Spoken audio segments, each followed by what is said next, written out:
Vamos falar sobre envelhecer, porque todos os dias a gente envelhece. Quem não parou para pensar nisso ainda, é melhor repensar o caminho. E qual o caminho quando esse momento chega para nós, para todos nós? Essa é a certeza que vai fazer parte da nossa vida, né? E recentemente, aliás, essa semana, uma notícia nos fez pensar e nos fez buscar informações. Eu vou atualizar você que nos acompanha. 10 idosos foram resgatados após 4 mortes em uma clínica clandestina em Araguari. O que diz a lei sobre o funcionamento dessas clínicas, dessas instituições para idosos? Quais são os cuidados? O que procurar saber sobre essa instituição antes de tomar essa decisão, de fazer essa escolha? Vamos conversar sobre isso? E para essa conversa, para essa reflexão, estou recebendo 2 grandes queridas aqui, a Dulce Meire de Menezes Mota, que é vice-presidente da Comissão dos Direitos do Idoso da OAB Uberlândia, e a psicóloga Kátia Sandin, que está de volta conosco para conversar sobre isso. Fique à vontade para fazer parte pelo 99897.000, que é o meu WhatsApp. Meninas, muito obrigada por terem vindo, vim tomar um café comigo. A conversa não é fácil, eu sempre digo isso, mas ela se faz necessária. Vamos começar, Dulce, por essa questão da lei. Quando se tem uma instituição, hoje é chamada de instituição de longa permanência, né? O que diz a lei a respeito dessa abertura, do funcionamento, como é a fiscalização? Então, para abrir a instituição, a pessoa tem que fazer todos os requisitos. É como se ela fosse abrir uma empresa. Tá. Né? Então, ela tem que constituir ali a instituição, preparar um estatuto, né? Fazer o registro, tem que fazer o registro nos órgãos competentes, ou seja, tem que ter o alvará da prefeitura de funcionamento, o alvará do bombeiro, para ver se todas aquelas instalações estão aptas a receber os idosos, né? Se tem, por exemplo, se não é um ambiente, um edifício, né, que oferece muitas escadas, que não é o conveniente, né? Então tem que ter as rampas de acesso, os corrimões, acessos acessíveis nos banheiros, justamente para evitar acidente. Então é passado por essa fiscalização. Tem a questão da vigilância sanitária, para saber também se aquela instituição pode receber as pessoas idosas.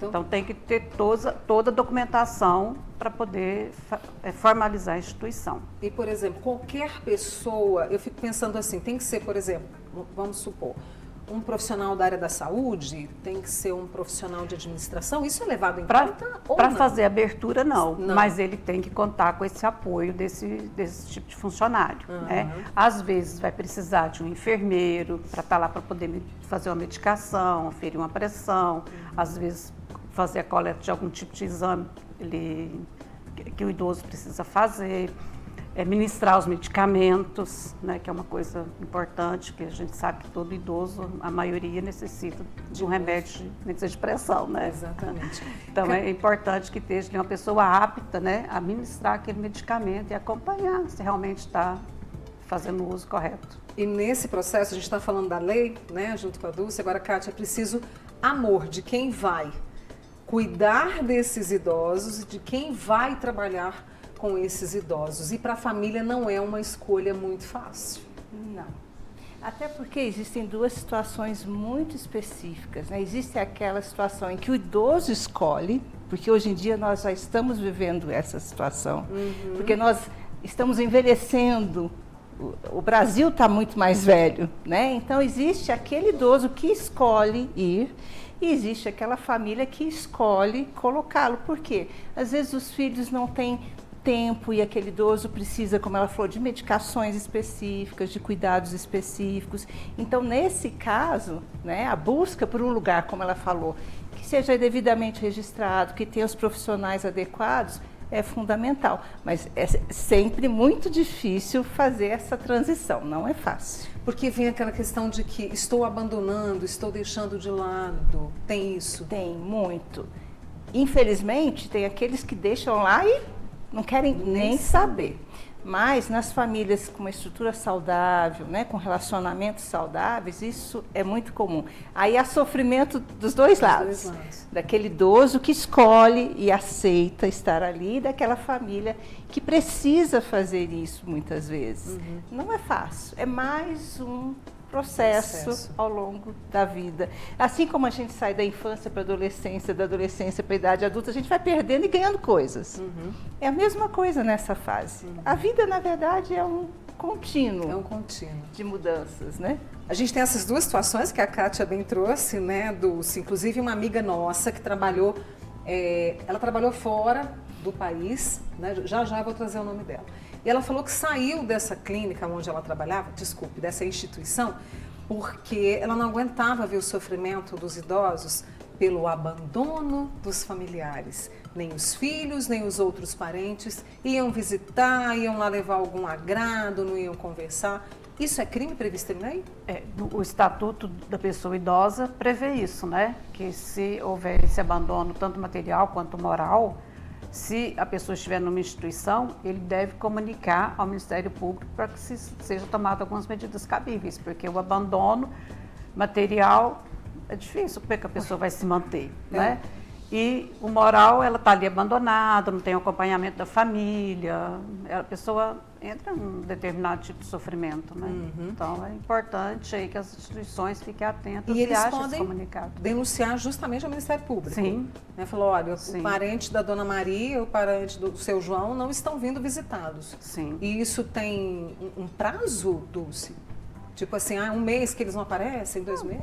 Vai depender da situação, né? Qual que é o Entendi. motivo que não está indo? A pessoa às vezes viajou, está no exterior, aí seria uma outra situação, mas às vezes um telefonema, uma chamada de vídeo. Então tem várias formas de fazer o contato, né? O importante é que se faça esse contato, né? Que não abandone a pessoa. Nossa, é muito triste isso. E o impacto para a pessoa, sei lá, 60 a mais, 70 a mais, que decide ir para uma instituição como essa, isso vai minando a pessoa, vai definhando a pessoa. A sensação, por exemplo, que ela falou, está no exterior, mas liga, né? Faz uma chamada de vídeo. Hoje em dia isso tudo é possível. Mais fácil. Aquele idoso que tem essa rede de apoio, o contato, ele está ali, está bem cuidado, mas sabe que os vínculos continuam, ele fica bem, ele fica tranquilo, ele sente saudade, a vida mudou, ele está se adaptando, ok, mas está tudo bem. Aquele idoso que está ali, que não tem mais nenhum tipo de contato, com vínculo nenhum de família, ele sofre muito. A depressão geralmente vem com muita força, ideias suicidas, ideação suicida é muito comum nesse idoso que fica abandonado, sabe? Infelizmente, as doenças, né, a doença mental, mesmo que ela não existisse antes, ela pode acontecer ali, pelo abandono. Pelo abandono. É muito triste. Vou fazer o seguinte, vou fazer uma pausa com essas duas nossas queridas convidadas que estão aqui, a Dulce e a Kátia, falando sobre esse processo, sobre os cuidados que a gente deve ter, né? E já eu volto com as duas e também com as suas perguntas. Hoje no Você a gente está conversando sobre essas instituições onde muitos idosos vão, né? Ou porque querem ficar ali, ou porque a família precisa que eles fiquem ali. E aí, quais são os cuidados, o que diz a lei? Você já pensou nesse processo de velhice? Você que tem filhos, você que não tem, já falou, puxa, onde é que eu quero morar, né? Quando a velhice for chegando. E aí eu estou recebendo aqui hoje a psicóloga Kátia Sandin e também a Dulce Meire de Menezes, que é vice-presidente da Comissão dos Direitos do Idoso da UAB Uberlândia. Mais uma vez, obrigada a vocês. Vão conhecer o parque também, né? Com certeza. Mas vamos voltar aqui para a nossa conversa. Eu quero trazer agora para vocês uma dúvida que é muito comum, ou às vezes as pessoas nunca pararam para pensar nisso. Um idoso vai para a instituição de longa permanência, né? Por ele ou pela família. E aí você tem ali um valor a investir para que você possa ter todo esse serviço. Como que é isso? Existe um contrato? Há um controle? Quem controla, quem não controla? Como é que é isso, Dulce? Primeiro, para poder ir para a instituição, tem que verificar se é realmente uma instituição idônea, que ela está cadastrada, que ela tem os registros no Conselho do Idoso, né, que ela tem que fazer esse registro, se ela também tem na vigilância sanitária, para poder saber se realmente a clínica é uma clínica idônea. Tá. Né?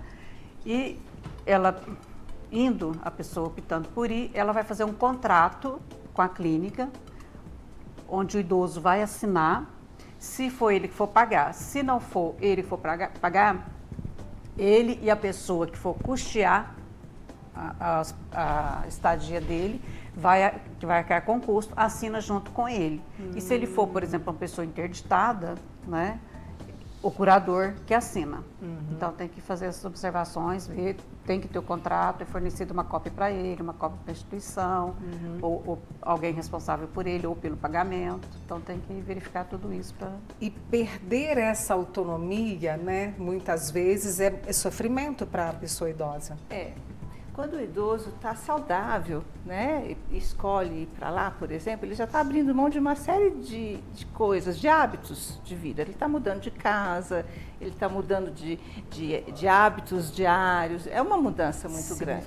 Se ele perde essa autonomia financeira também, fica ainda pior, né? Porque é aquela sensação de eu não posso mais nada. E a impotência, quando ela chega para o idoso, ela tende a trazer a depressão, como a gente falou, né? Ele vai se isolando, vai se afastando. Então, assim, o sofrimento é muito grande mesmo. Então, se esse idoso ele tem condições, é muito importante que ele continue trabalhando. Como ela falou, ele pode fazer o próprio pagamento, né? Sim. Ele pode gerenciar essa estada. Agora, se ele está debilitado, limitado, tem alguma doença, comorbidades que impedem esse tipo de controle, então aí ele não vai ter nem essa percepção. Mas na medida em que ele tem essa percepção, se ele é cerceado, aí ele vai sofrer. E aí muitas vezes as pessoas estão nessas instituições, né? E aqueles que têm condições podem ir e voltar, ir e vir, digamos assim, não é, Dulce? Sim, ele tem. Não precisa ficar obrigatoriamente 24 horas ali. Não, ele pode sair, se ele quiser, por exemplo, passar o final de semana com a família, ele tem toda essa liberdade. Tem toda essa liberdade, não tem necessariamente de defesa, não. E só voltando um pouquinho, claro, a questão do pagamento, ele vai pagar, mas ele não vai, por exemplo, você ganha um salário mínimo, ele não vai dar o salário mínimo inteiro para a instituição. Ele vai pagar 70% dos rendimentos dele, que ele ganha. Então, 30% vai ficar para ele poder custear as coisas pessoais dele. E caso tenha alguma dúvida, alguma desconfiança, é denunciar. Denunciar, né? No Conselho Municipal do Idoso, que é o primeiro órgão onde que ele fiscaliza, né?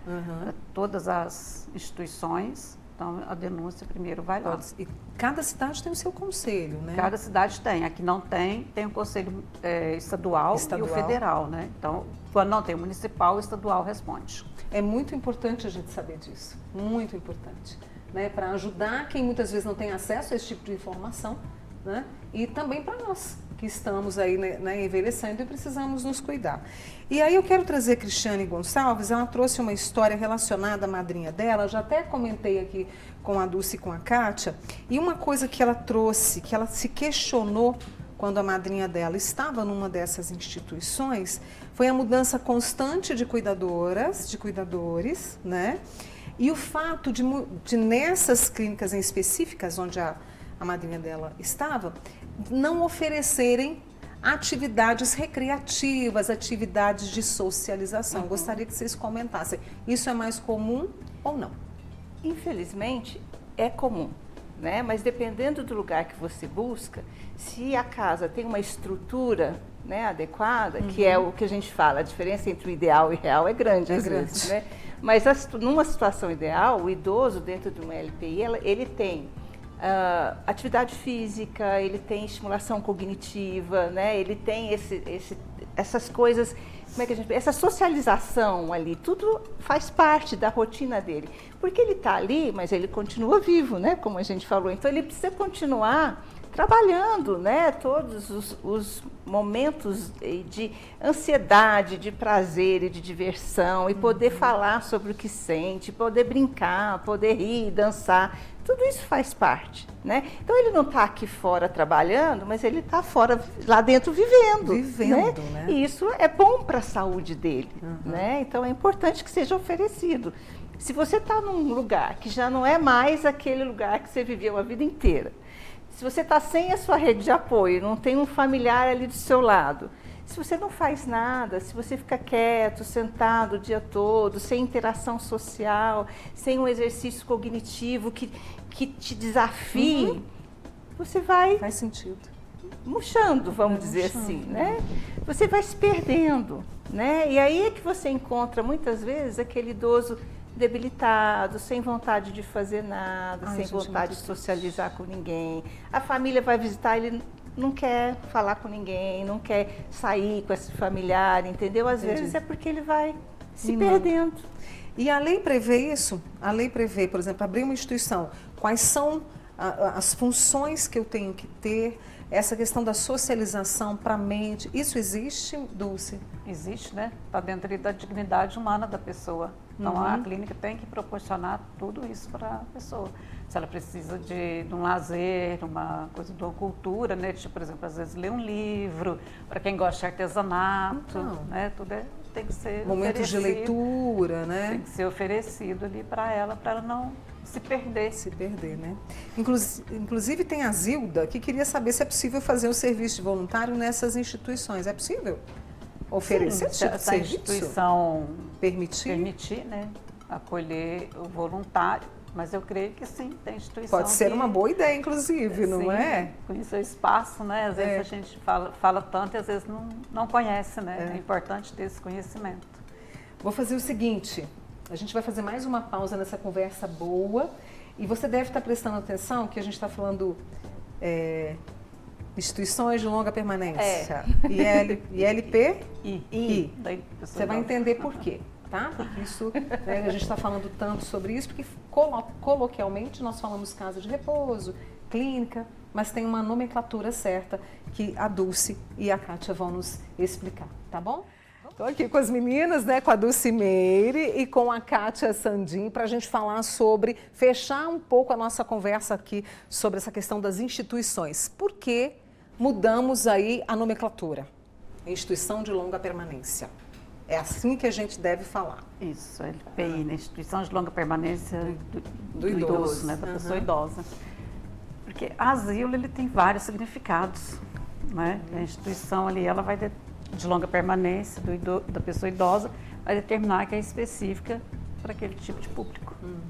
E aí a Iris mandou aqui pra gente que hoje ela está precisando de cuidado. Ela sempre cuidou e agora ela precisa de cuidado. Eu achei bonitinho que ela falou, encontrei vocês para preencher e dar sabor à minha vida. Obrigada, Iris. É isso. Eu sempre gosto de falar que é esses laços que a vida vai nos trazendo. E aí tem a Beatriz que fala, Mônica, eu não tenho filho, fico com medo da velhice. Como é que a gente se prepara? Porque ela chega.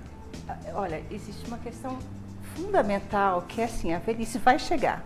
E a gente precisa se preparar para ela. Como a gente está vivendo mais, né? Esse preparo, ele precisa começar bem mais cedo também, né? Então, assim, eu tenho consciência de que eu vou envelhecer, eu tenho consciência de que meu corpo vai ficar mais debilitado, mesmo que a minha mente continue trabalhando, né? Que eu esteja muito disponível, existe um limite físico para aquilo que eu posso fazer. Existem doenças que acompanham o envelhecer, tudo isso, de uma certa forma, precisa ser previsto. Então, essas pessoas precisam aprender a cuidar, né? Então, você tem filho, você vai cuidar do seu filho, mas precisa cuidar de você também, para que você vá envelhecendo com saúde, ao ponto de você não precisar de tantos cuidados nesse envelhecimento. Então, se você não tem filho, tá bom. O que eu posso fazer para, por exemplo, ter condições de bancar uma ILPI? Né? O que eu posso fazer para bancar um cuidador, se eu quiser ficar na minha casa? São vários questionamentos que precisam ser feitos, mas não é assim, ó. Eu estou com 72, não dou conta de fazer mais nada, o que eu vou fazer agora? Tem que ser antes, né, Kátia? Precisa acontecer antes. Então, o envelhecer, na verdade, ele tem que ser um processo ativo. Você precisa ir envelhecer, porque todo dia você está envelhecendo. O envelhecimento, ele começa com o nascimento. Você nasce, né, Dulce? e você morre. Então, daqui até aqui, você está envelhecendo o tempo todo. Só que durante uma parte da sua vida, você tem pai, mãe, né? Depois você tem companheiro, amigos. Ali no finzinho, isso se restringe um pouco. Então, é importante pensar nesse finzinho e se preparando para chegar ali com capacidade de vida, com o físico mais fortalecido, a mente mais equilibrada. Então, é por isso que eu falo, o envelhecer é um processo ativo, não pode ser passivo. E aí, essa questão, a gente tem as instituições, né? E eu posso deixar isso claro, eu enquanto pessoa idosa, eu posso deixar claro onde eu quero estar?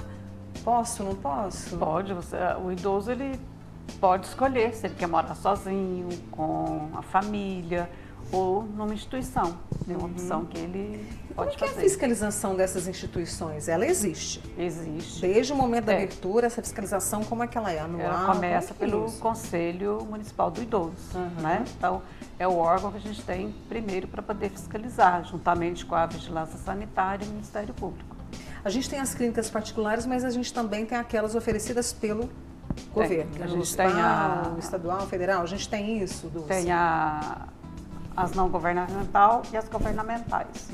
Que a governamental é custeada pelo SUS, né? Na maioria delas. Nem todas as cidades têm, mas elas existem, que mesmo parece que tem uma aqui em Uberlândia.